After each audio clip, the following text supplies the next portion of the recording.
Parfois aussi. Bon, Sophie, elle n'est pas encore partie en vacances, mais il y a des projets pour les grandes vacances. Et ça tombe bien, on parle vacances avec vous, Yasmine. Des bons plans pour les assurances de vacances. Absolument. Donc, juste en introduction, si vous partez bientôt, je vais vous donner quelques assurances intéressantes. Mais alors, j'ai juste quelques conseils à vous dire. Je sais qu'on ne lit jamais les conditions générales. La plupart des gens ne le font pas. Mais juste renseignez-vous sur quelques points importants qui sont notamment la limite de remboursement maximum. Allez toujours voir combien vous serez remboursé. Les franchises aussi. Les gens ne regardent pas toujours, mais il y a parfois des franchises importantes. Allez aussi voir la durée de couverture, parce que parfois, si vous partez longtemps en vacances, soyez sûr d'être bien couvert toute la durée. La date de souscription. Donc, la plupart des voyages doivent être souscrits en même temps que l'assurance. Faites attention à ça.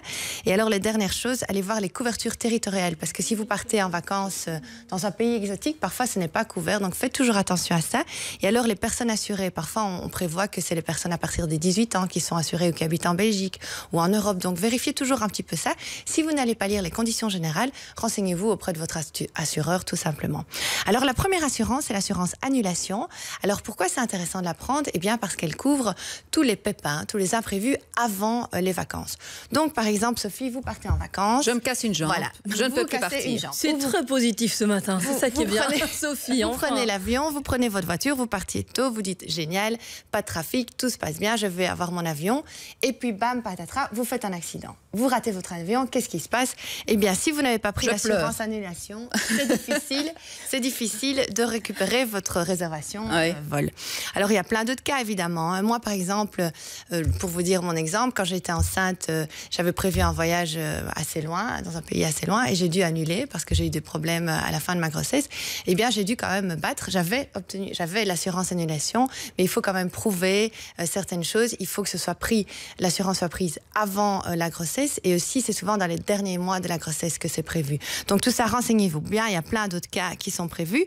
Et alors, au niveau des prix, eh bien, ici, les gammes de prix, ça peut varier. Ça peut commencer à 20-25 €. Ça peut aller plus haut au plus vous êtes assuré. Ou alors, c'est des pourcentages du montant du voyage avec ou sans franchise. Et donc, on est remboursé du montant du voyage. Alors, vous êtes remboursé en général, pas de la totalité, mais d'une grosse partie. Okay. Et alors, faites toujours attention parce que si les taxes assurances qui viennent s'ajouter, on l'oublie parfois, mais c'est parfois aussi important. Mais alors, ça revient super cher. Si finalement, on n'annule pas parce que ça va, on a juste un petit rhume, mais on peut quand même partir en vacances.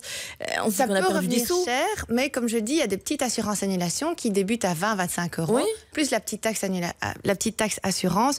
Donc, renseignez-vous, mais parfois, vous pouvez prendre une petite assurance annulation qui n'est pas trop chère. Il faut voir aussi en fonction. Si vous partez une semaine en vacances en France, c'est différent que si vous partez à New York 3 semaines. Donc, ça aussi, ça peut changer. Alors, assurance multirisque, ça, qu'est-ce que ça couvre?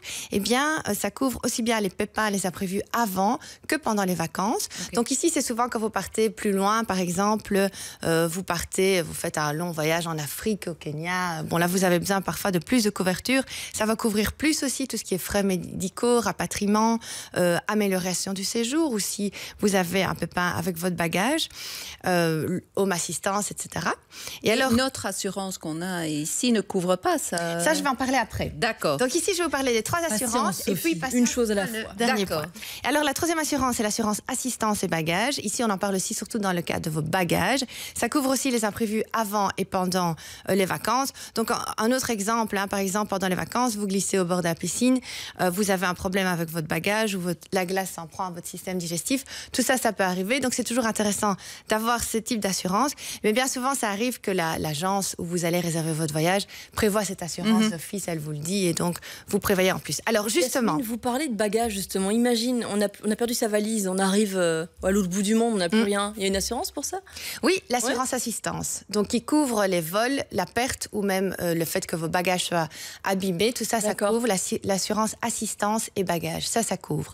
Alors justement, Sophie, c'est intéressant votre question parce que moi, je conseille toujours de vérifier au préalable dans ce que vous avez déjà avant d'aller conclure une assurance super chère ou de vous faire avoir par l'agence.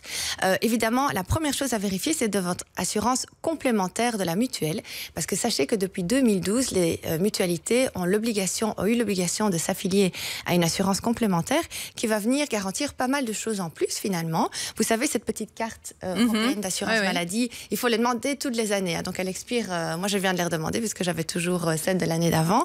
Pour vos enfants aussi. Elle couvre pas mal de choses, mais attention, elle couvre pas mal de choses en Europe. Donc dans tout ce qui est voyage en dehors de l'Union européenne, pas de problème. Elle couvre bien souvent même à 100%, elle va très loin. Et donc alors il ne faut pas prendre trop d'assurance. Pas prendre trop d'assurance, vérifiez. Mais si vous partez par exemple aux États-Unis, que vous n'avez pas pris d'assurance, là vous risquez de payer très très cher si vous avez un problème. Et alors vérifiez juste en une seconde aussi dans vos cartes de crédit. Si vous payez à votre carte de crédit, vous avez aussi pas mal de protections qui sont prévues. Il faut évidemment payer avec la carte.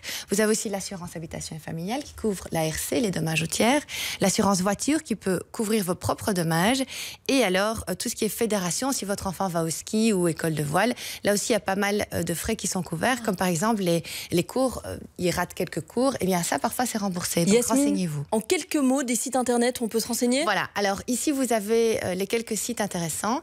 Tout ce qui est assurance.be, c'est vraiment intéressant, ça couvre, ça parle de toutes les questions que vous avez, donc c'est assez complet. Et alors vous pouvez aller sur les sites des assurances elles-mêmes, comme touring.be, Etias ou Allianz pour ne pas les citer, mais il y en a d'autres aussi qui sont toujours aussi intéressantes. Merci mille fois Yasmine, toutes ces infos qu'on retrouve évidemment en ligne tout à l'heure sur Ovio. Merci à Sophie aussi d'être passée nous voir ce matin. Passez une belle journée. On va aller sur